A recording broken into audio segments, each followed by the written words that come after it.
I'm going to do a quick read of the description that I put together for this. The future of TV is not just about the technology that is in place today and that which is on the horizon. The future of TV involves deep insight into both the qualitative and quantitative aspects of content production and distribution, and the impact that the technology may have on the many competitive and high stakes business models in place today and anticipated for tomorrow, shaped in part by the myriad of devices and content vying for our attention, as well as the potential impact of government regulation.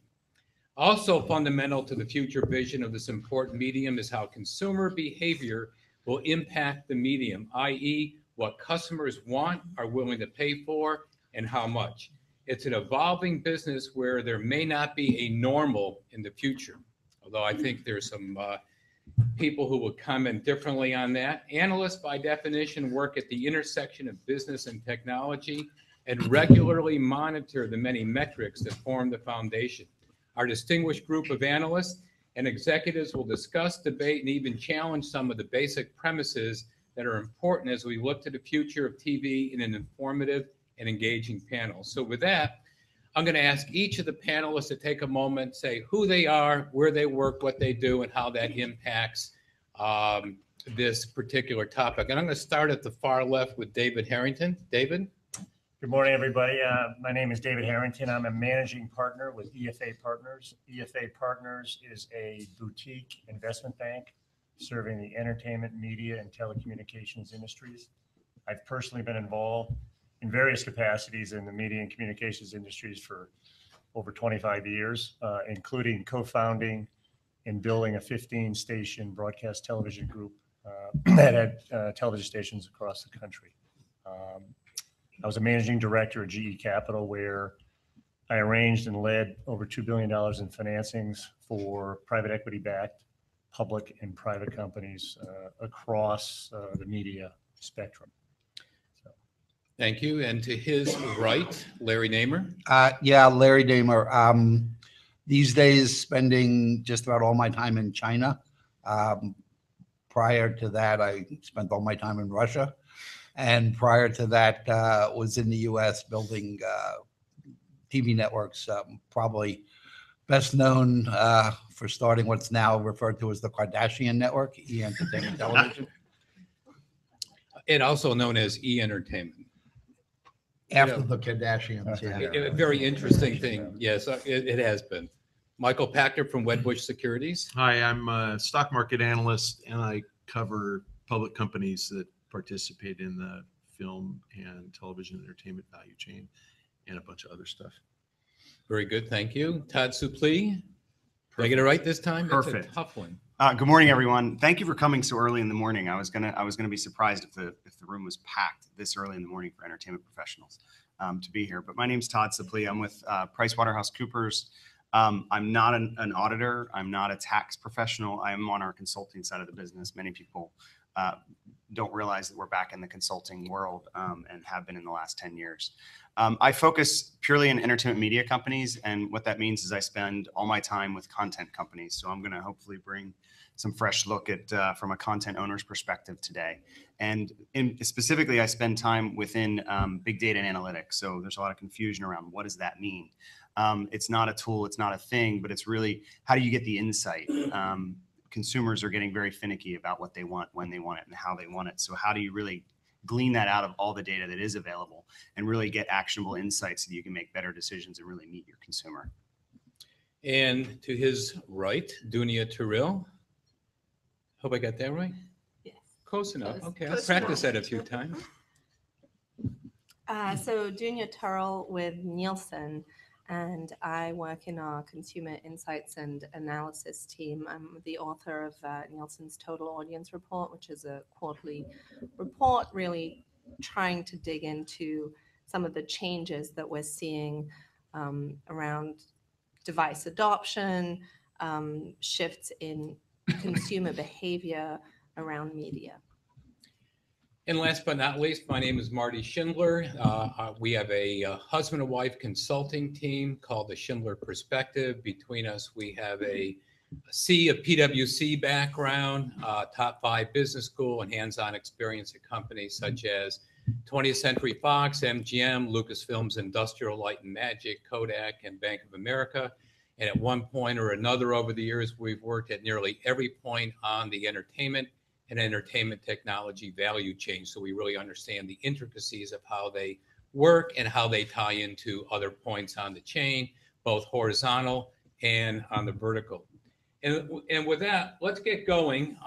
Let's do a quick poll. I want to see who in the audience has been involved in TV production. Okay, good number of people. TV distribution. All right. Feature films. Handful of people. How many people are considered primarily international in their focus and in the work that they do?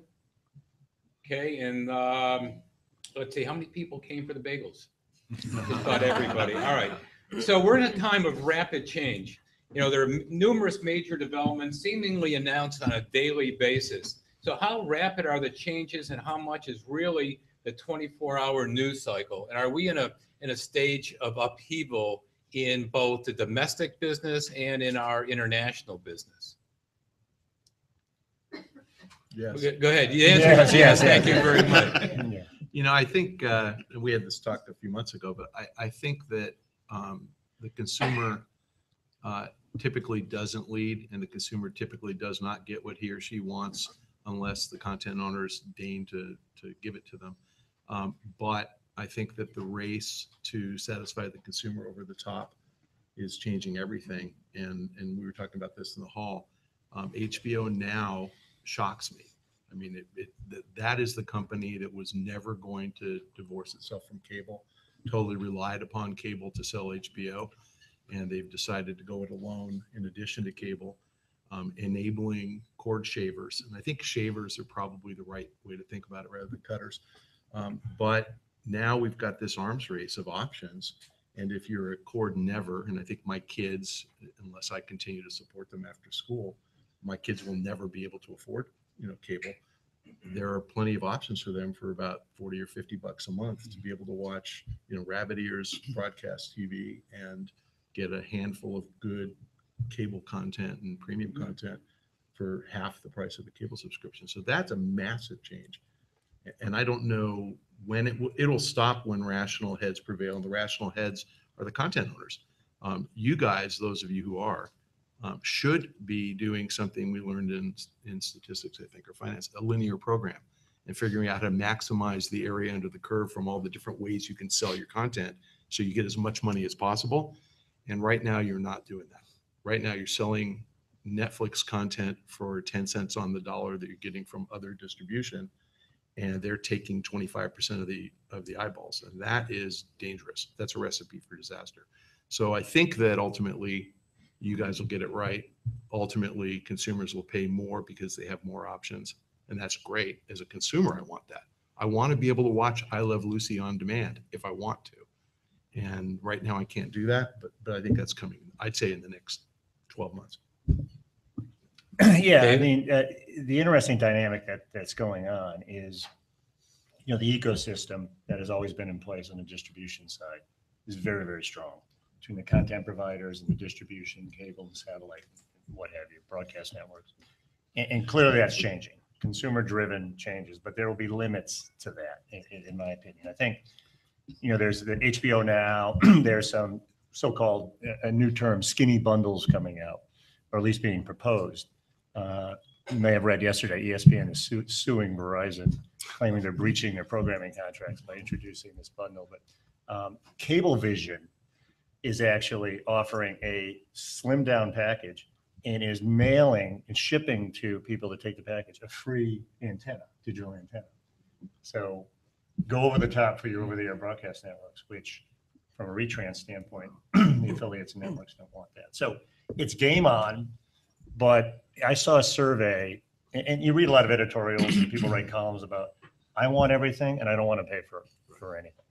That's just not going to happen. And they've started to break down some of these Sling TV and these skinny bundles. And if you break it away from the bundle and add up maybe all the 10 or 12 channels you want, it may creep up very near your video package. And I had the most interesting thing happen to me. I've had Comcast at home. I live in Atlanta. I've had it for, I don't know, 15 years. And I used to periodically call, like they tell you to do, call, complain, threaten that you're going to switch, and they'll give you a package. I called on another matter. They they claimed that I had some equipment that was out of use and returned it for $2.99. And he said, "Is there anything else I can help you with?" I typically said, "No." I said, "Well, I can help you." He dropped my video package from, I think I was paying $150 for the video, to $100. He proactively Wow. cut my bill. I'm like, wow. You know, sometimes all you got to do is ask when you get those price increases. I've been known to call at times. I have Time Warner Cable, much to my chagrin, and I had Dish at one time, and far superior. But sometimes all you got to do is ask, and they think you're going to jump. They will do I didn't that. ask. Yeah. That's my point. I didn't ask. Yeah, I know. Anybody else? All right, let's move on. You can't have this panel without talking about what happened last week with Comcast and Time Warner Cable. We'd be remiss in our duties if we did. You know, was it the public outcry? What really was the downfall of that? Why did that not happen? This has been a topic the last 3 digital Hollywoods, and it was always maybe it will and maybe it won't, even though I think a lot of people said it shouldn't. Why did that finally get lost? Dunya? Well, it's public outcry is a big word, right? Because we sit in this bubble that is the media world, whether it's finance or content or measurement. And I think, and Marty and I talked about this a few weeks ago, where you think about consumer behavior around media choices, and I'm not sure that the consumer at this point would care about it. So outcry is, a little different. I think from a business perspective, a lot of people got very scared by the prospect of this consolidation. And to a large extent, we'll see what the fallout is, because you have a lot of smaller companies that are making inroads and biting away at these big possible opportunities and delivery systems that might benefit the consumer ultimately and benefit the companies themselves. I think they're giving up a lot. Well, from a content creator's point of view, first of all, times could never be better. If the Time Warner, if that merger would have happened, I mean, I always, in all my speeches, I always use Rupert Murdoch as like the symbol for the devil. I would have had to replace it with Brian Roberts. Right now, there's really been this balancing of power. It used to be every place I would go, I would get screwed by Fox. There are other places to go, and those folks are beginning to know it. It's the first time in almost forever where I'm actually hearing people, on the other side saying, don't just I want quality stuff. Don't just give me the lowest common denominator stuff. So from a content creator point of view, I think it made all the sense. And you look at, you get a guy like, like Tom Wheeler in the FCC, who's certainly been around, and, a guy like that understands the dangers that merger would have had on the growth of what's now a burgeoning opportunity for content creation. I actually think that deal fell apart on the internet service provider side, less than on the, or more than on the content distributor side. I mean, the deal was proposed, and then the courts struck down net neutrality a few months later, and that was where the public outcry came in. And I think that there's a great fear among the public of concentration of internet service among too few players. And what will happen, and the craziness of this is that if we want better internet service, somebody has to pay for it. And if we uphold net neutrality, then the consumer is going to pay for it, and they're going to pay their ISP. So because we have net neutrality in a state of flux with Wheeler's rules that aren't going to be upheld, you couldn't combine Time Warner and Comcast and give them, I think it was over 50% of internet service. Yeah. That's really why that deal fell apart. And if you ask the Comcast guys, and I will honestly say they are the smartest guys in the room by a large measure, it was all about internet. Like, sure, the distribution was great, but it was all about internet. But the That's growth challenge is area. there's no competition out there in that market. You get 6 megabit DSL if you're lucky. Well, and the solution to competition is our idiot Republican Congress should deregulate internet service. And if they would do what they were elected to do, which is lower regulation, you'll have competition. I mean, how many people in the room have a cell phone? Is cell phone service better today than it was 15 years ago before deregulation? Yeah, by a large measure. You don't drop a signal in the middle of the drive to Las Vegas, for example, and service is cheaper. Competition makes it work, and I don't get it. I'm amazed that we protect ISPs and give them specific regions. Let anybody dig up the street and lay fiber, and you will have cheap internet. Google has tried, Yeah, and they're in a few markets, but they can't quite. I mean, it's an Google- expensive proposition. Google, from a cap. arguably, Google is worse than Rupert Murdoch. So. You got to go back to their first S1 where they said, don't be evil, or don't quote that exactly. Yeah. But, so should we call these companies broadband companies instead of cable companies? I mean, I think so. I think we're headed to where the majority of rich media and content and video is going to be streamed versus selected over through a cable line. So I mean, broadband into the house is huge, and I agree with Michael that it was really that was the issue that the regulators had, and I think others, and I think Comcast also flubbed a little bit. They had a little bit of a standoff with Netflix, and net neutrality. The government's creating its own little regulatory monopoly over the internet and broadband, and it is harmful. And interestingly enough, a lot of Time Warner customers, the deal was overturned to protect consumers. They're up in arms. They can't stand, and I can't speak for you, but they can't stand the lack of speed and the quality of service. I mean, everybody complains about cable, but apparently Time Warner is even lower than Comcast in this, and haven't made the investments. I think they needed to make. knowingly send out equipment that they know to be faulty. Well, a lot That's of a it very is. broad statement, but I had a guy come to my house once. He said, didn't they tell you? We can't fix it on premises. It's something that they've got to do over the year. Their work. So they wasted my time, and it was a month later that I switched to Dish. Right. And if it wasn't for my present HOA, I would go back to Dish in a second. Just real quickly, Marty, Todd, I just go ahead, wanted to, please. I wanted to kind of address your question because I think it's a little bit more of a depends. I don't think it's that clear cut because if we go back in history and look at how cable companies actually came into existence and really played well in kind of aggregating a bunch of content together, and the explosion of channels was created by these cable companies that laid the pipe and put the infrastructure in place and allowed the video to go out. Yes, the model is probably in a state of flux and a little broken. However, we can't forget that the innovation that they've done, the innovation that's taken place in the last 3 years from a cable company perspective with some of their over the top services is pretty amazing that they moved in 3 years what they couldn't move in 20 years, but they've moved at a pretty accelerating pace. And I think it's down to the race is really around who's going to be able to aggregate this content. It's a world of a ton of content. We are consumed by too much content and high quality content. And who's going to be able to enable that discovery process from a consumer's perspective, aggregate it together, put it into a nice little package that the consumers can then digest and view on their time. So have we hit the tipping point on going over the top?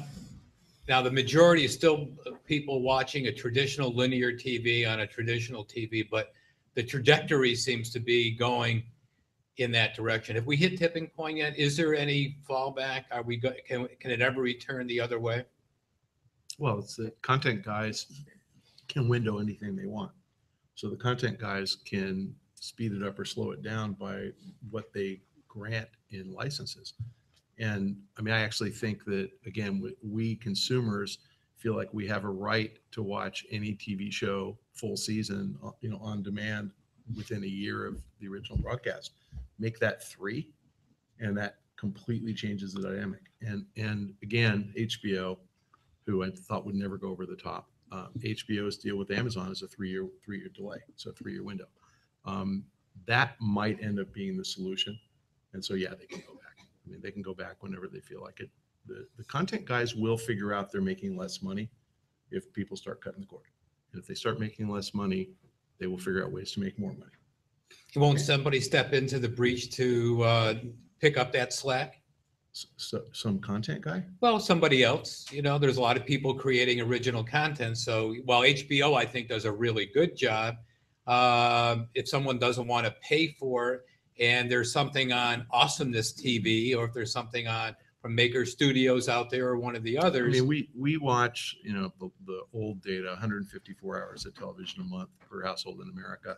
Now 55 hours of Netflix, which shocks me because there's not that much content on Netflix, but we find a way. And I know that the 154 has dropped to 143 or something. We're already watching 200 hours of content.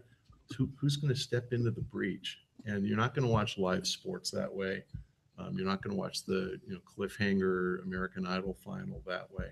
So the content guys have a lot, and they can manage it. I mean, what you're getting is new stuff that doesn't have broad appeal, like Daredevil, which is a really low level Marvel superhero that very few people have heard of. And Ben Affleck made a movie that was a complete disaster on that character.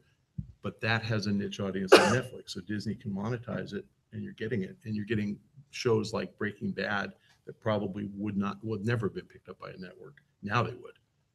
But there's an outlet for that type of content, and all you're getting is segmentation of the audience so that you get something that you have an affinity for. That's great. That's great for choice. It's not going to stop the Blacklist or Revolution from being on network TV, I don't think. Well, and I'll add that I don't think it's about content, because there's more content, there's more quality content than there has been in a long time, and that's continuing to grow. It's about quality of content coming into your home. So who's controlling that quality? What pipeline is going to be able to deliver that content? I think to the point of the big media companies knowing how to monetize that content. From a consumer perspective, it's completely irrelevant, right? It's about whether they can get it when they want, at the quality they want, right? No one's putting up with buffering, and there's less and less of it.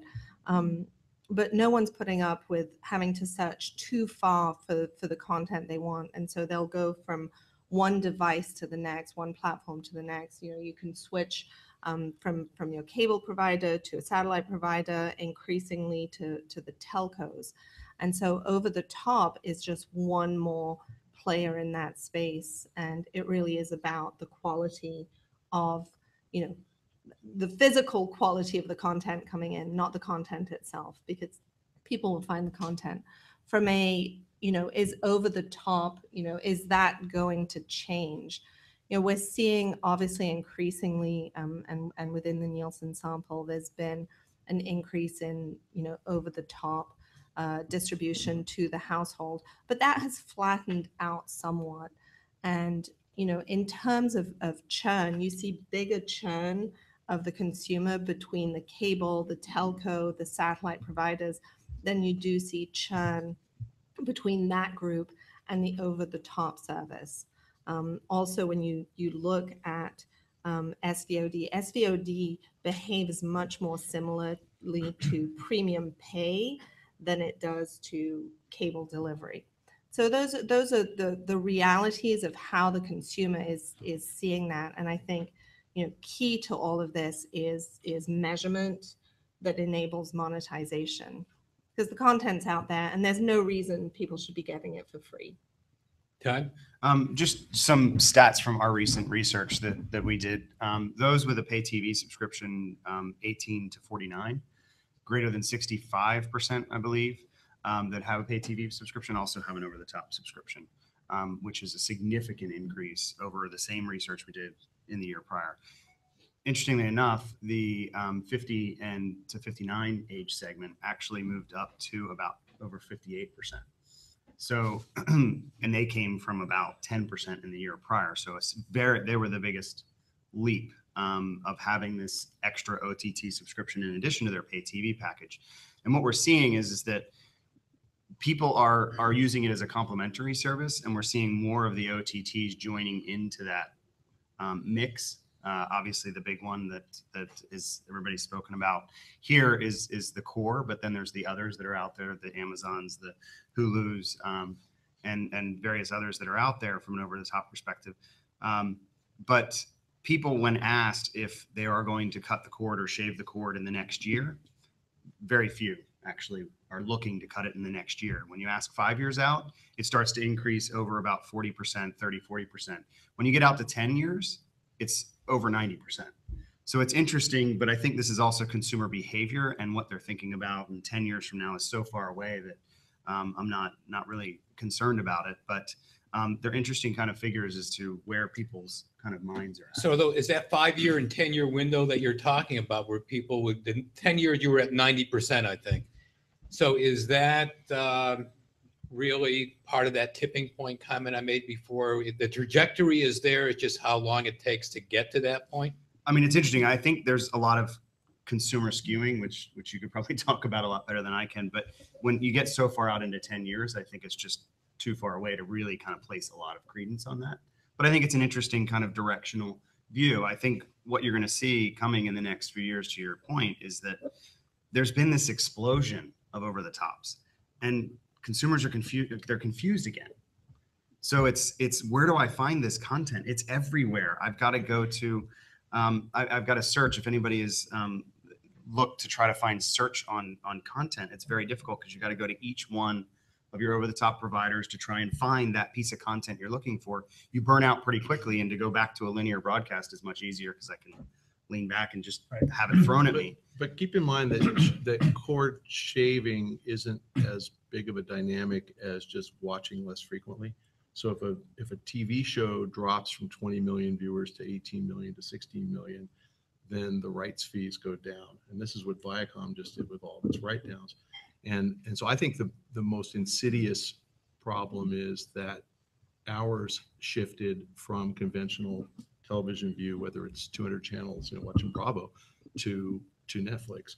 That if people are watching less, CBS or less NBC, advertisers are paying less, rights fees are going down, and I think that's a serious problem. So the content ecosystem's just disrupted by the viewership habits. And you don't have to cut the cord or cut your bill as much as spend less time watching cable. That's just a problem. Well, rights Well- fees has crushed, has crushed the old syndication model in broadcast television. Right. Remember that Right. was, you can make more money, in syndication domestically and internationally. God bless Jerry Seinfeld. And yeah, exactly. And now with the over the top and Netflix and the Hulus and the ability to grab some of those old shows anywhere, the syndication market and the studios selling into broadcast and other, cable is just, it's the rights of those are just. So given what Michael said about Paramount or Viacom and that write down and what you're saying, does that mean the syndication market is dead? Because all these old shows are going out either to a Netflix, and I mean that in a generic sense, or to someone else creating an over the top because it's so easy to do. Jerry Seinfeld just had a deal announced not too long ago. So that show's, it's going to be like MASH. You're going to see it anywhere, Coffee anytime. with celebrities or driving around. Yeah. So is the syndication market effectively dead, or is it going to get redefined in 5 years or 10 years? I think it's Larry? got to get redefined before 5 or 10 years. I think that's too late. And I think to the point of the viewership going down on linear TV, and then you have some of it being eaten up by Netflix. A lot of the content on Netflix is still part of what should be that syndication model Right, right. from a Well, that's the financial. point, Right, yes. totally. Yeah. Yeah. So it's really up to the And still media is, some companies. is being Yeah, made, and but they're selling it too cheaply, Right, right? right. They've kind of eaten away at their own Correct. business model. So that has to change, and it has to change sooner than 5 or 10 years from now. And that's the worrying part to me, is that you've moved from exclusive windows to opening it up, and they're non-exclusive windows across various platforms. So there seems to be, price might be lower, but overall the price seems to be expanding. So it seems a little bit like a bubble's coming. Larry? Well, I think the syndication model, the way we knew it, certainly has changed, but you can, there are ways to take those shows, the Seinfeld being the great example. And, if you just want to present it the way it appeared in its original form, you've got some problems. But there's a great opportunity with technology now to actually enhance the value of those shows to the rabid fans. I mean, people who are fans of Seinfeld love Seinfeld. And if you've watched an episode and then you see it's on again, you may not watch it again if it wasn't one of the great ones. But if the creators of the show or the people who control the IP of the show were able to come up with ways that you as the fan are served by interviews with Seinfeld, interviews with Elaine, interviews with Jerry about what goes on in those episodes, fans of those shows just never get enough. And are they willing to engage with those shows? Or are they willing to support them in some financial way?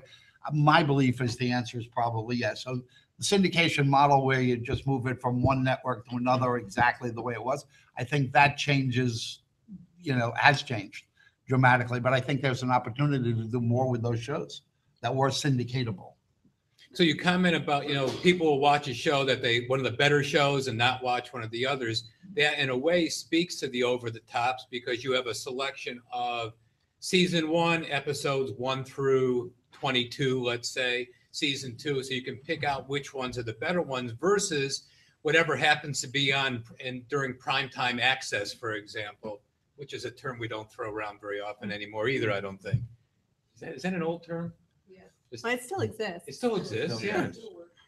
But we don't use that term very often. There it is. I just used it twice. Thank you for bringing it Oh, back. thank you very much. Well, and Go ahead. one thing I will say, you look at the kind of explosion of VOD, which is a little bit of the entry into fighting that over the top service. And that's come a long way. VOD for 10 years was, random things no one ever wanted to watch. And now it's, the most recent episodes of a show. I would certainly think that they would gain a lot by putting the whole season. So monetize VOD, which is, a great monetization potential. It's fast forward disabled. It's just another platform on linear, on that television screen to provide content to the consumer. But if you're trying to create it for content discovery versus catch up, you're missing a whole piece of it that then you're giving to the over the top services where you could be, controlling it. And I think that's a missed opportunity for some of the media companies. So we've been talking over the top, Netflix, Hulu, Amazon, YouTube, they've been around for a while seemingly. So new terms coming in, Sling TV, CBS with theirs, HBO with theirs, Verizon, we'll see what happens there, and Sony. What's going to really differentiate one of these from another? It's fun to watch these guys because each one of those services has somebody who hates them, some content guy who hates them and is withholding content. And it's not, Disney's a pretty common thread of being a problem, but it's not always the same guy.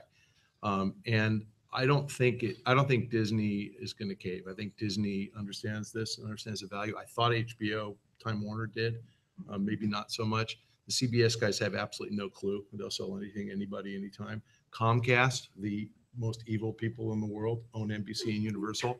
They totally get it. So I actually think the upshot is that they'll get a fair price. Look at the price. I forgot what PlayStation View, $49.99.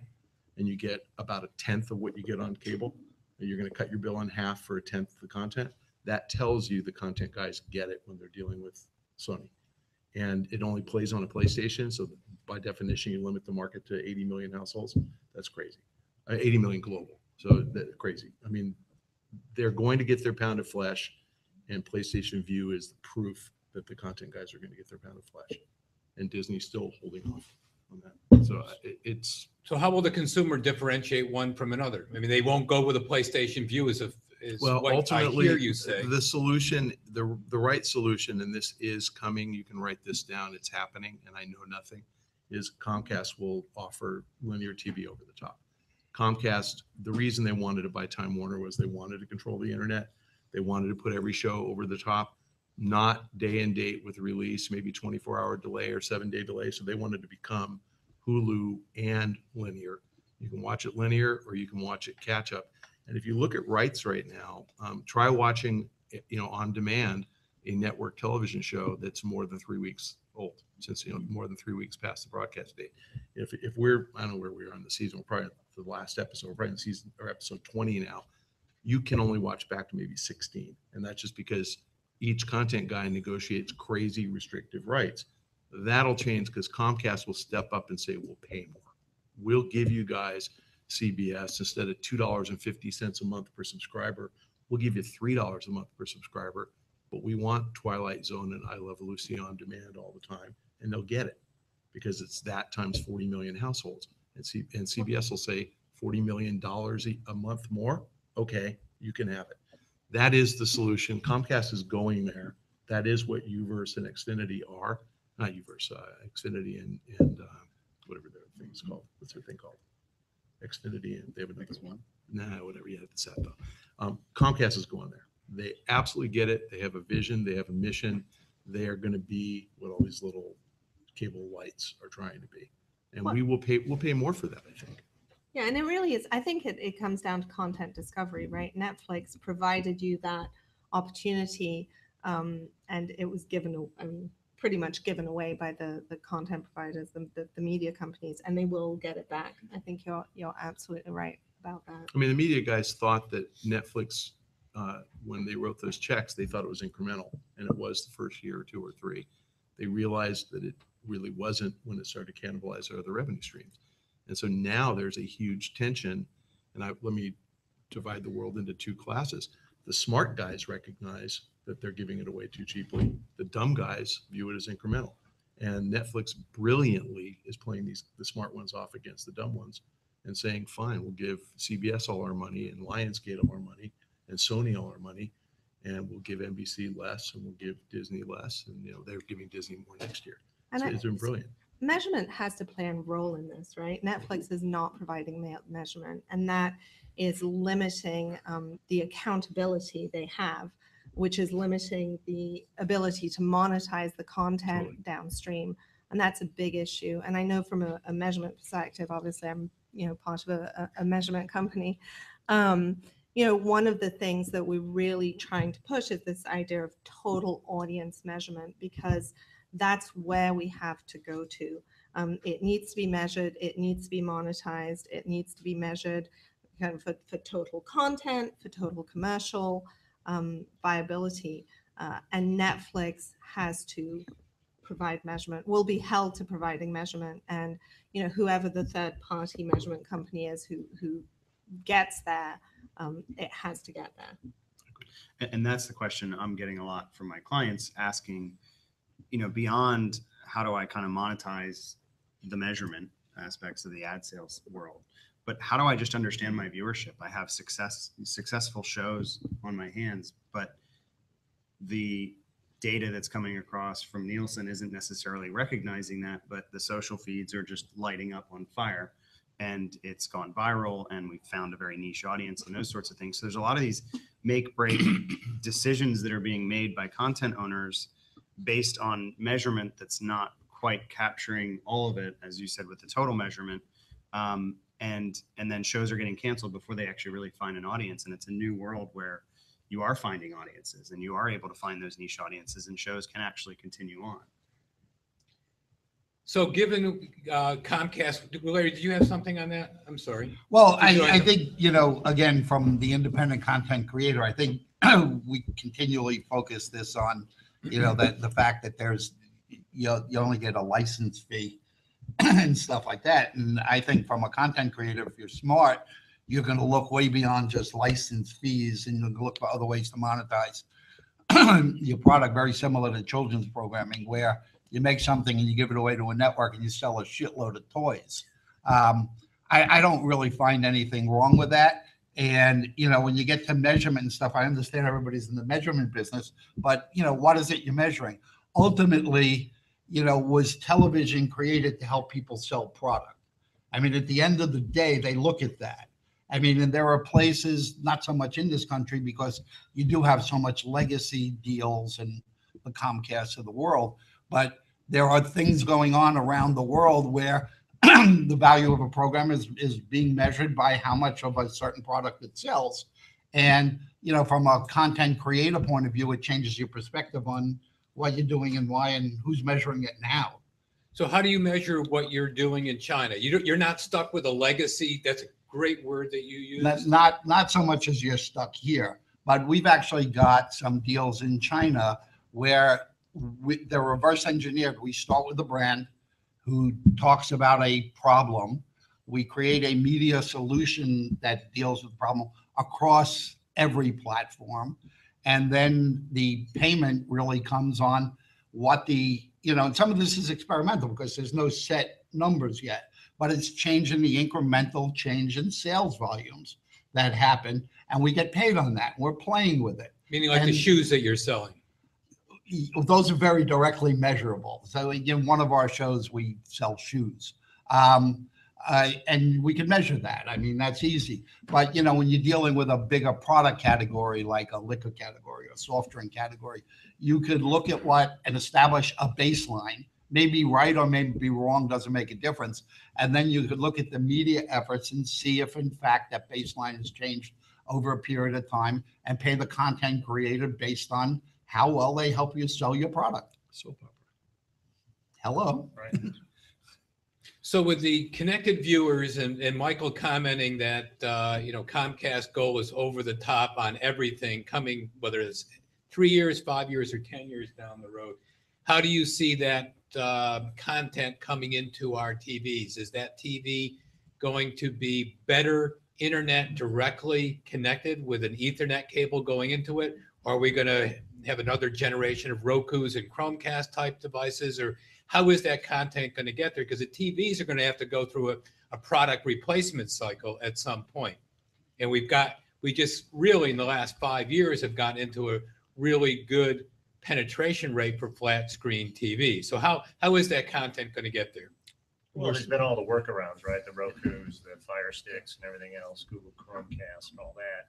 For those minority that have been, cord nevers, cord shavers, call it what you will. I think eventually, if this really becomes over the top, becomes more of a mainstream, process and way in which people access content, then absolutely. I mean, there's the smart TVs that are out now, right? I mean, Samsung has one, and a lot more have them. That's easy, I think, for the set-top manufacturers or the TV manufacturers. But I think at the end of the day, that to me, the notions from a dollars and cents, the way it's delivered, accessed, interface, all that other stuff.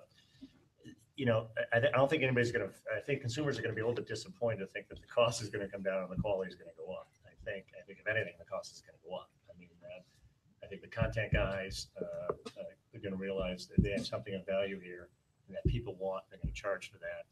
I think John Malone said, 2 years ago, someone said, look, if your cable portion of your triple play is coming down, are you concerned with over the top and Netflix and people getting content from other sources? He said, look, at the end of the day, if it's a household and I have broadband into the house and they're accessing and streaming a lot of content, my broadband bill is going to go up. It's as simple as that. And I think if you try to package it to what your household and people within your household have an affinity for, whether it's sports, whether it's drama, whether it's comedy, I think at the end of the day, I think the content guys are going to have the quality content guys are going to have a say in monetizing that and making sure they're making sufficient profit on it. Michael? We have about 35% more to go on broadband penetration, and realistically 15 to 25% is attainable. I don't know how fast that happens. I mean, broadband costs are still really high. Mm-hmm. So again, without deregulation, you have lower income households that are just not going to do it. I remember when Congress or FCC legislated no more analog TV, everything went digital. I remember reading that there were 12 million cable households who had analog TVs. That was like 2009 or something. So it just still a ton of people who aren't connected to the internet, aren't going to get a TV that's going to work, have a smart TV. I agree. You can mail everybody a Chromecast stick because they're $35. So if you're Comcast, you can drop cable boxes and send out Chromecast sticks. It'd be cheaper. They're much less to maintain. So yeah, it's going to happen. But broadband is key. So watch broadband penetration. When it gets to be 85%, we're there. As soon as we have 85% broadband, you can have over-the-top TV. And we've got a new definition at 25 megabits now is the real definition as opposed to, Well, cellular broadband is what really is going to Yeah. win. I mean, and that then you don't need fiber, you don't need anything. They can retrofit cell towers. And talk to Ericsson; they'd love to do that tomorrow. But the other thing is that your access device is going to be this in a couple of years. And I don't, if any of you watch Netflix from a phone or a tablet via Chromecast on your TV, it really is that easy. You Yeah. start playing it here and it shows up there. So all you need this thing to do is be on Wi-Fi in a docking how many station. people here do that on somewhat of a regular basis? Yeah, it's pretty Under phone. easy. I mean, it's setting it up the very, very first time takes about 10 minutes. But But even, after that, my God, it's so easy. And Fire TV Stick is easier yet, just in case you want to get a second. but no TV. one's bought it. What's that? Just no one's bought any. Yeah, they're You have the one? stick though. Todd has They one, are all right. so easy. It just happens. So yeah, I mean, I think that's really the solution, that we don't really need internet more than So cellular. outside of the content viewing point of view from cellular broadband,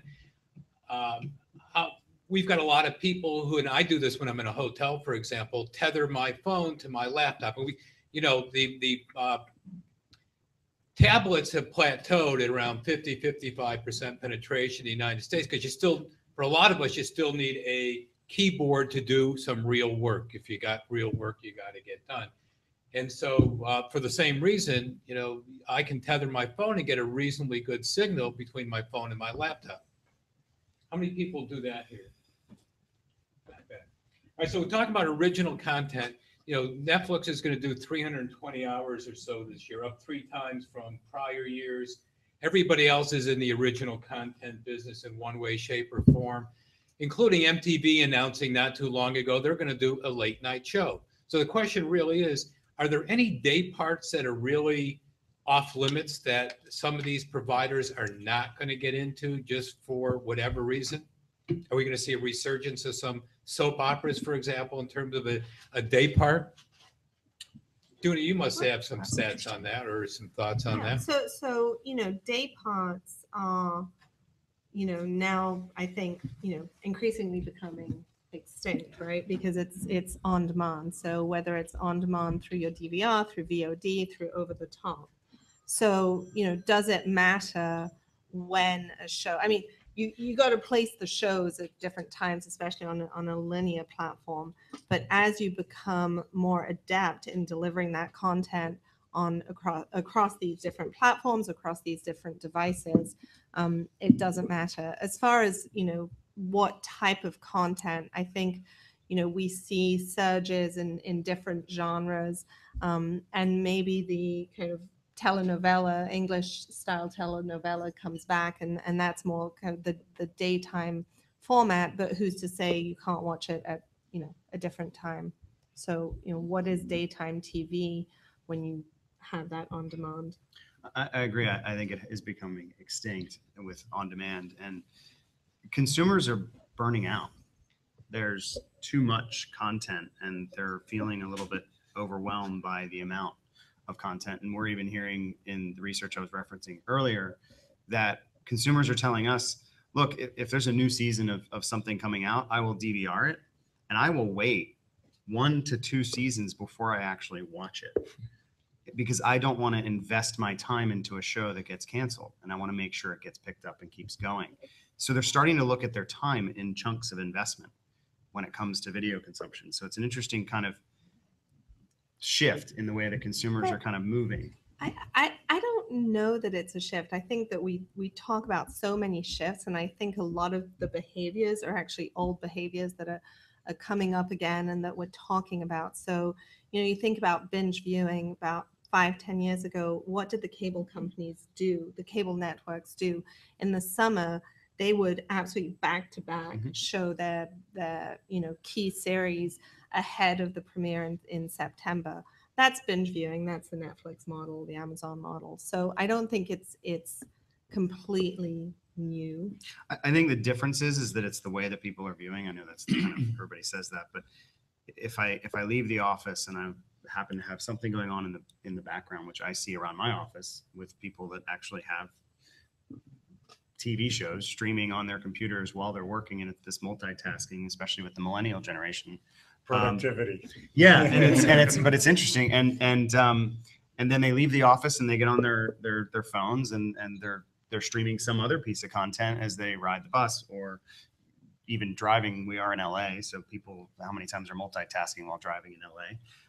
And then they get home and they pick it up and they continue watching or they do something else. But they're just kind of moving from place to place and filling gaps of time that previously were filled with other things, like talking to someone next to you or reading a paper or those sorts of things. And now they're filling that time with video content. And I think we're starting to kind of get to a point where people are saying, well, wait a minute, this is just too much.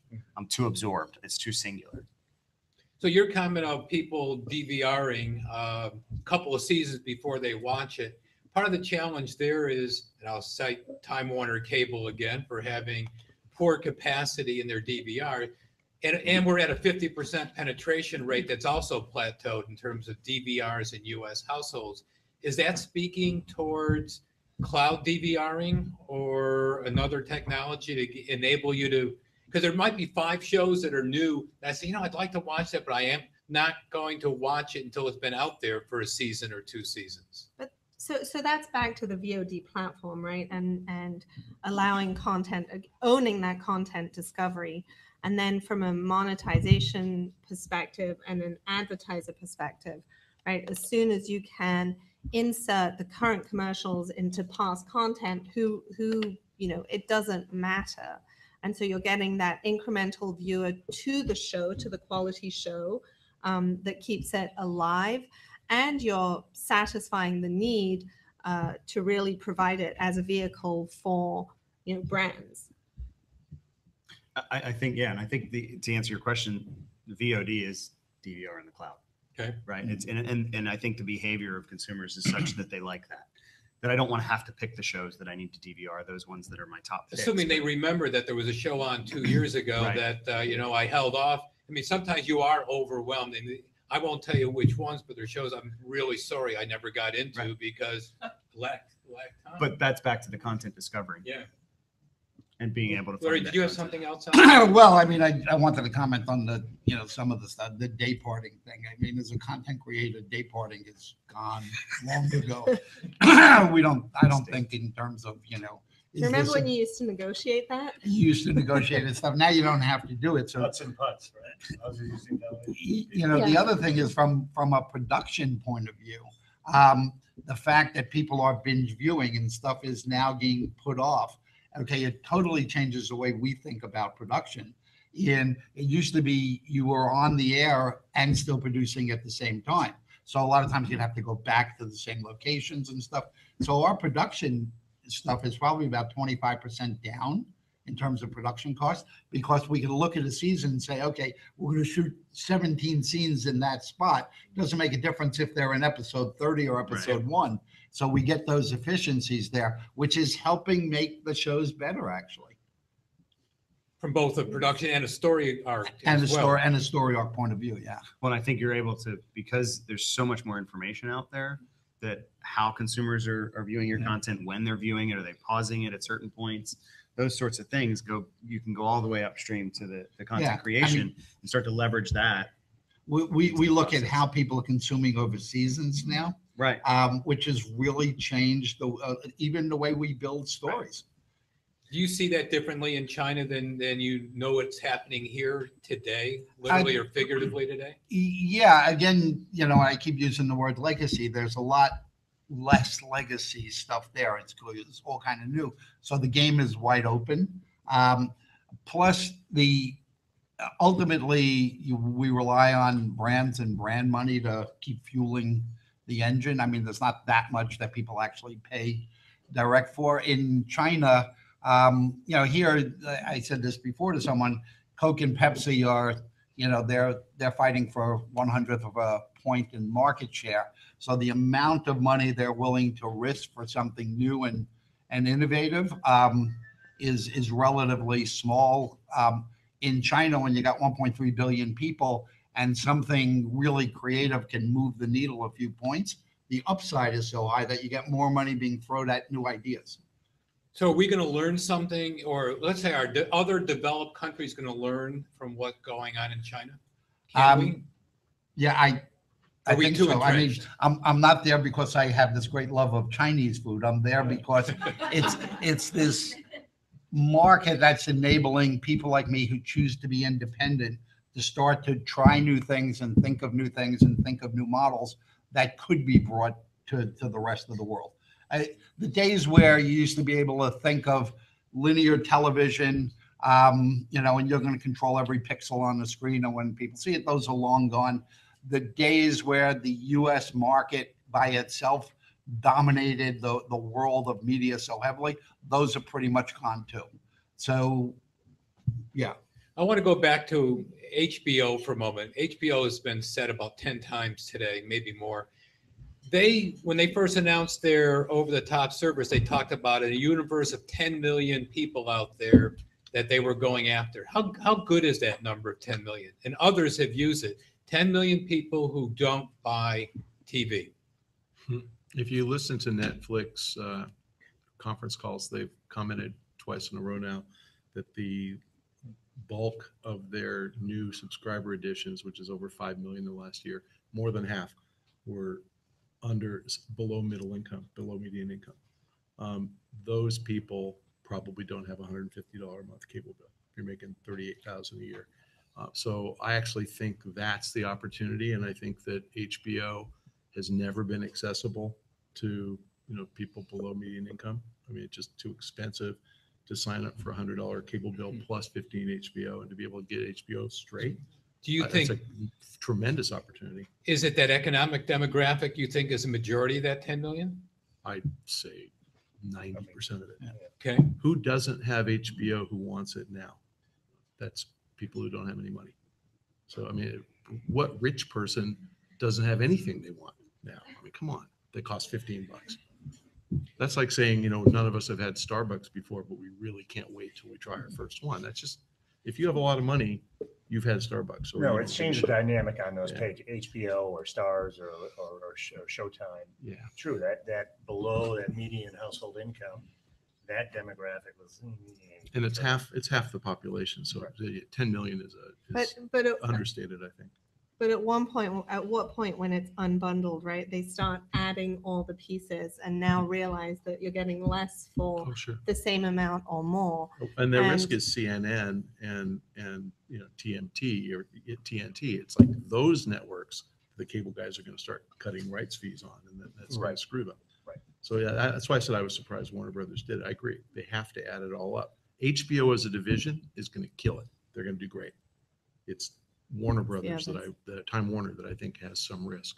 That's why it surprised me. Okay, we talked about the syndication market a little bit too, or where that's going. So what does that say for the local television station market? You've been involved in local television, others have sold into that. It's still a major factor economically.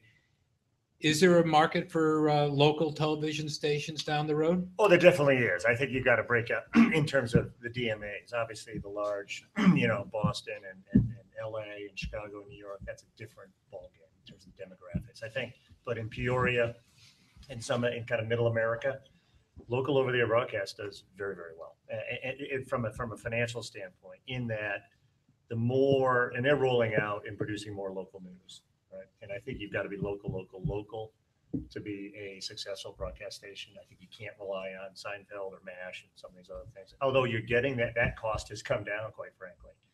And, game shows, whether it's Wheel, Jeopardy, Let's Make a Deal, these do very, very well in access, from 4 to 6. There are people coming off a shift in a factory and they walk in and they put their, their Wheel of Fortune on or Maury or whatever it is. And the margin on that business is terrific.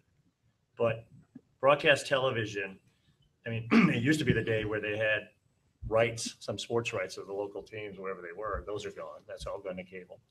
News is really the driver. And on average, the typical broadcast station makes, half of their bottom line comes during the news hour. Prime time, you're only getting so many slots. Daytime early access can work, but Where I think a network affiliated broadcast company is going to have problems is now the networks, they used to pay us to carry the broadcast. Now we've got to pay them through retrans. And if this trend of cord shaving, cable bills coming down, and losing subscribers, that's going to hit a broadcast station in terms of its retrans payments. The other issue that I think affiliates worry about is the networks, CBS and others, kind of working around the exclusivity in that market and providing over the top and access this way. And hey, wait a minute, you're cannibalizing me and I'm paying half this. So it's a delicate balance. It's a very delicate balance. I think, the saving grace to guys in the broadcast business, it's always that every other year, the political, and it's such a windfall for these guys. It's amazing. And even I have kind of started to say, at what point does it all move to digital platforms? And it's still that 30-second spot with super PACs and everything else. It's still the best in a local market mass media avenue to reach potential voters or voters. So does very well bottom line, still very good margins, but there are some headwinds, clearly some headwinds. So it's still market for local. I mean, in terms of selling a station, selling a group of stations, is that still viable? Well, there Values had been a going lot of up? consolidation, but now the big, the big opportunity is spectrum, right? Everything is frozen in M&A and broadcast because of the allure of the potentially big dollars coming out of the spectrum auction. It might even be more valuable to sell your spectrum than to value it as an ongoing broadcast operation. So starting yesterday was the New Fronts, and a couple of the upstart OTT type networks have said you're going to get the advertisers will get a better buy by going with us than the traditional broadcast. Is that a lot of hype?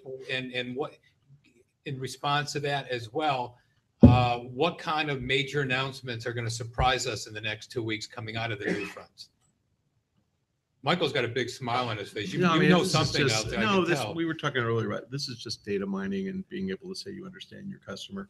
I know Nielsen does capture lots of data, but I don't think that, that Disney could actually tell you exactly who watched what show in order to sell them merchandise later. But Netflix can. So I think there's tremendous value to that. And I think that there's value to advertisers. I don't think Netflix is going to go to advertising, but every one of the over-the-top guys can tell you exactly who the customer is. Amazon, more so than any. I don't think they're evil, but they definitely, Bezos does look like Dr. Evil. No, they have data. And any of you who have ever purchased anything on Amazon, they email you for the rest of your life. Yeah. I literally bought a house in 1996. My first Netflix purchase, Calphalon pans. I just got an email for some new Calphalon pan last week. It's been 19 years since my first Amazon purchase, and they know me and they find me. They're brilliant. It doesn't bother me, but they know what I watched. And so, advertising to that specific customer and knowing everything that person's done, that's why Amazon's so powerful. They know everything I've bought on Amazon the last 20 years and everything I've watched. My God, that you can really target ads that way. That's where I think that it's going great for advertisers. Not good for consumers from a privacy perspective, but good for consumers by getting ads that you actually care about. And I'd prefer to get, I don't want to see Boniva ads. Viagra maybe, but Boniva no. And yet, if I watch the nightly news and you watch the ads, half for Viagra, half for Boniva, and they're each are only hitting half the audience. I mean, how powerful if I only got the Viagra ads and my wife only got the Boniva ads. That would be really smart. Is there a market for the news, the nightly news? Is that going away? Another thing coming out about Brian Williams. CNN made an announcement not too long ago that they want to age down their broadcasts of news. I mean, is there a market? Is that going to go away? Todd? I just wanted to say, I think news is challenged. And there's many reasons why it's challenged, but if you think about, again, the digital age and, you can get something on Twitter or Facebook before you actually see it on your broadcast. So the struggle is that news operators today are running in the past of how they've always kind of captured news and shoved it through the news process, fact checked it, rights and clearances all the way through to getting it on air. What's happened is the news cycle has accelerated so fast where they have to get ahead of the consumers that are sitting there with their smartphones and seeing things hit Twitter, that they're trying to speed up and make a lot of people that there's not a lot of technology enabling any of this to allow them to more efficiently and effectively move it through the news process to get it on air. And I think what's happening is you're running into these stumbling blocks that have occurred, similar to what you mentioned with Brian Williams. But I think the bonus that came out of that is that customers still, the watchers of news still really value the news as a credible source. If something comes on Facebook or Twitter, how many of you actually believe it? Okay, maybe that's a few. But you if obviously it's, don't follow me. yeah, but if it's not, if you find out later it's untrue, are you upset with Facebook or Twitter or whomever actually tweeted that or messaged that?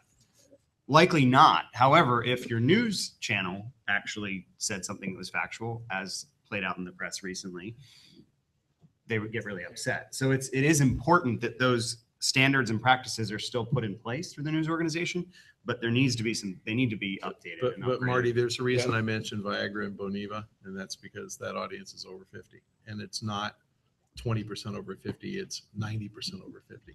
And I'm sure Nielsen has the data, but it's not 20-year-olds watching the nightly news. So it's a habit that I got into because my parents watched it. My kids don't, and they're not going to. But news is still something that people need and consume and they care about. So it's about that 360 ability to watch it, and the ability for the creators of news to use all those platforms effectively to reach those audiences at different touch points, but in a very credible way. So if they get a handle on the social, where they can push something out a little bit quicker, it will push it either to linear if you're older and you catch it and then you turn on the TV, or you go to a website, you open the app, younger skewing downwards. All right, we've got about 5 minutes left. I want to open it up to questions from you, answers from this group. Art? Yeah, in the general category of the death of over-the-air TV has probably been greatly exaggerated. It is still the most easy-to-use product of any kind. A remote control box, what I used to call for automobiles, the silver key theory. You have a automobile key. I don't care if you don't speak the language. Go to any rental yard, any place in the world. They give you the silver key in the spot. You can turn the car on and move off the lot.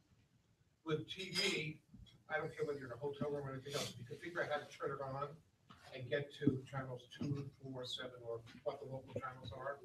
Not only do you get to those channels instantly, but you get to them at a really high quality, no matter how it's being delivered. Internet is not that way.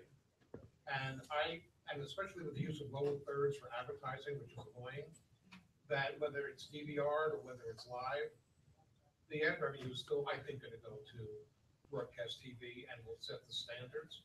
And that internet TV is just too hard to use until you get that remote control. In fact, Jennifer McDonald of Kin Community, which is an over the internet video network for women, says that their major audience are teenagers who only use a cell phone, and as they get older and have children and buy homes, begin to gravitate back to TV. And they've done studies on this to say that they just want something easier. They don't have to learn a new metaphor every time they use it. So, do you have any thoughts about the longevity of TV? I mean, TV's not, I haven't thought for a long time, TV's not going anywhere in the next 5, 10, 15 years. But TV is about content, right? So it's best available screen, best screen available. Part of the challenge, right, is you have the fragmentation and segmentation. Fragmentation is you have more and more content across more and more platforms delivered by an increasing number of content providers. So that's, reducing the slice of each one of those. But in aggregate, people are consuming more media overall than they have in the past. You're going to hit a plateau because there are only 24 hours in the day. So far, we're not ever talking about increasing that. But media consumption is still growing. The distribution between linear, live, DVR, VOD, mobile is changing, but it's there. And then you have the demographic consideration where you have younger demos behaving very differently than older demos. And certainly, that's always been the case. Younger people have always watched less TV than older people. So all of it is decreasing somewhat, but the behavior of younger people then as they age watching more TV is still there. The analogy is to movie theaters when television was invented, and then later when VHS tapes and DVDs and VOD and Netflix. Movie theaters haven't gone away. And admissions have declined every single year for 45 years, but attendance has not, because the cost per ticket has gone up. We have had other ways to watch movies since the late 40s. You had to wait 14 years back then. You have to wait 3 months now. But as we got alternate ways to see exactly the same content, we still go to the movie theater because it provides an experience that some people really like. Television is an experience that a lot of people really like, and I think will last as long as movie theaters last. I just think that we are going to have a lot of other options. And the premise of everything I said today is that the movie studios figured this out a long time ago, and they make more money now by selling us DVDs and VOD and selling to Netflix than they did when there was only theatrical exhibition. So the television guys are going to figure this out too. And they're going to segment the audience and make sure that more people view their content and pay for it. And they're going to make more money. And no, I don't think TV is going away, because it'll probably be the biggest piece of that value chain. But I think that the other pieces will add up to greater than one when we're all We've done. got time for a couple more. The lady in the back was one of the first to have her hand up. Go ahead, please. Everyone is mentioning the age of the audience and what you just said about TV not going away. Lee Daniels was at a conference in France last month where he started speaking about Empire and trying to explain a little bit about it. And Empire's not officially available anywhere in France. And every single person in the room under the age of 30 had seen every single episode that had already broadcast. Is there ever going to be a way to monetize those eyeballs? Or is that just something, is that like the CBS that has to build 20% Step Plus into their? You have to make it like iTunes. You have to make it where it's Window. affordable and reasonable, and most people will pay instead of steal if they can buy it for a reasonable price. I think Larry's got a specific. Well, I mean, on that. there's other ways, and we played with because I now come from the land of stealing everything. When we did our first series there, it was kind of like Hollywood News, and we were going broadcast, and we said, okay, there's all this piracy. How are we going to deal with this? And we literally called the pirates up, because there were 5 of them, and said, our show is going to be on Saturday night at 9:00. Are you going to steal it? And they went, yeah, of course. And we went, well, okay, so what if we actually give you a license for free, but you don't get it till Monday? We then went back to the advertisers, and we were able to aggregate the audience there, knowing that people are going to get it in many other ways. So when you really look at the changing dynamics of how you monetize a TV show, okay, and you look at some of the stuff that we're playing with, I'm not saying it's working, I'm saying we're playing with it, is we've got a lot of product integration. We don't greenlight a show in China until we have 60% of the production budget covered by integration money. So at the end of the day, those brands that are paying to be in the show, license it, steal it, we don't care, watch it. It's another way to look at it. Gentleman right here, please. Jim Williams, Media Strategies and Solutions. There's an FCC regulatory activity happening now called DSTAC, or Downloadable Security Technical Advisory Committee. I actually think has a potential to impact the competitiveness of cable satellite and IPTV versus OTT. I'm curious if it's on any of your radar. Not mine. Not mine either. It doesn't. Um, You know, I'm afraid to admit it that it's news to me, but I made a note and I'm going to look it up later on.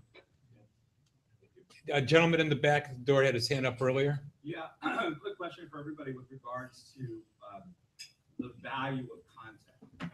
As we've started to aggregate, and Larry, this kind of goes to you because you, as you say, you're pulling everything you can for free. How are we going to teach future generations that content has a value?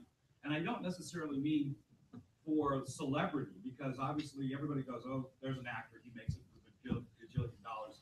We don't care about him. But if you heard what happened at CinemaCon, where Christopher Dodd got up and talked about the smaller guys that are getting hurt by the stealing of content, do we need to do the same thing for broadcast or other audiovisual means so that we teach generations that content has a value, and just because you can go get a camera for $1,000 and shoot something very quickly and put it on, and we have 8 billion cat videos that have no value, that there are still valuable content pieces, and people, their lives are in the balance because of the value of that.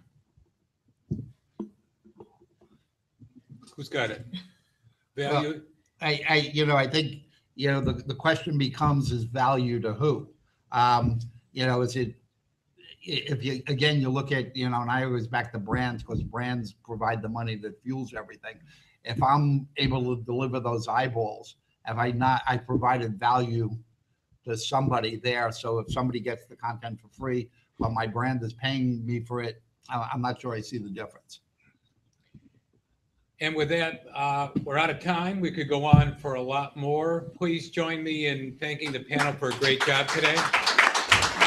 And if you're around 10:45 today, I've got another panel, Hollywood Strategies, the multi-platform brand. Good group of people there as well. Thank you, everybody.